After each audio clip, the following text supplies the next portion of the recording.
أول شي بيخطر ببالي لما أكون مشوبة هو الأناناس، يكون بارد بحسه بيكون منعش وبيروح عني كل شوب الصيف.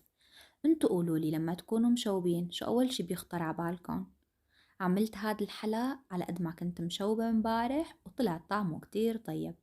قطعت كيك سادة وحطيته بصحون التقديم ورصيتن كتير منيح وسقيتن عصير أناناس. عصير الأناناس منعش بشكل ما طبيعي لما يكون بارد.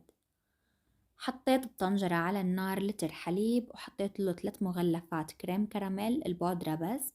حركتن رفعتن على النار مع التحريك المستمر لحتى يغلي الخليط.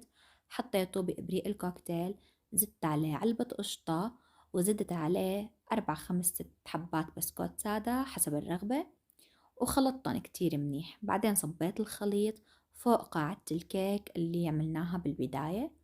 ولما يجمد عندي الكراميل زينت بصوص طوفي أو مثل ما بنقوله نحن بسوريا مربى حليب. حطيت له شوية كريمة سائلة وذوبتهم بالميكروويف وصبيتهم فوق الكراميل.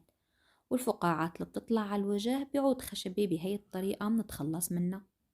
منخليها لحتى تبرد، كل ما برد كل ما كان أطيب. زينته بشرائح الأناناس والفستق الحلبي.